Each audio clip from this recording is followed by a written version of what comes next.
A longtime local politician now in hot water. 19 News first broke the story last night that Warrensville Heights Mayor Brad Sellers is facing criminal charges. 19 investigator Kelly Kennedy has been working to get more details on exactly what he's accused of. She's live now with the breakdown. Kelly. Well, Chris, I've learned that these charges date back to a tax scandal in 2018. The Ohio Ethics Commission investigated for 2 years, and now a special prosecutor with Summit County is handling the case. Brad Sellers played basketball at Ohio State and went on to play in the NBA for the Chicago Bulls in the 1990s. In 2012, he became mayor of Warrensville Heights. The mayor has been charged with petty theft and tampering with records. I was surprised. I was really starting to wonder. Me and some of the other council members were really starting to wonder, what's going on here. Warrensville City Councilman Matt Howard tells me in 2018, the mayor filed for a 100% tax abatement on his Rue St. Anne court home. The rules for the abatement require all applicants to be debt-free. But Cuyahoga County records show he owed more than $13,000 in property taxes. After City Council approved the abatement, Sellers certified it.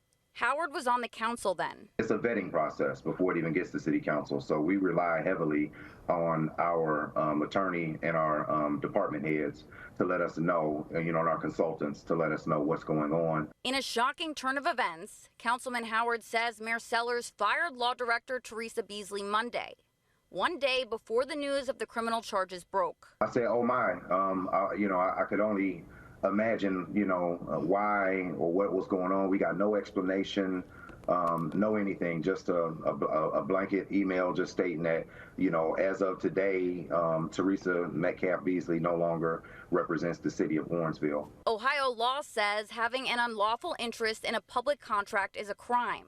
So is using an official position for one's own benefit. He did serve as economic development director for a number of years before being mayor, so he should be familiar with what's going on. You would think so. Councilman Howard says he and 3 other council members wanted to go into executive session to discuss the issue in 2018, but it was voted down by majority of council.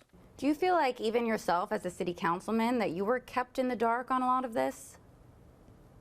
At times, yes, I think so. Being one of the ones that wanted to know a little bit more of the details of what happened, just kind of keep being kept up to speed.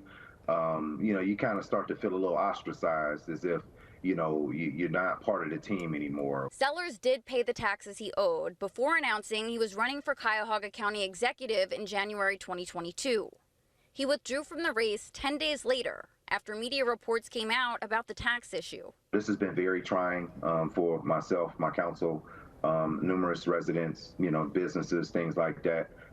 It's a little bit of a black eye. Howard says the city later revoked the tax abatement and Sellers paid them back. Sellers didn't respond to our email requests or phone calls for comment. So I knocked on his door Wednesday afternoon, but he didn't answer. Now, I did speak with the law director briefly on the phone. She confirmed she was fired on Monday, but told me she had no comment. I also just received financial statements from the Ohio Ethics Commission, where Sellers said he had no debt in 2018. Now, Sellers will be in court on September 18th. We'll keep you updated as this case progresses. Reporting live in Warrensville Heights, I'm Kelly Kennedy, 19 News.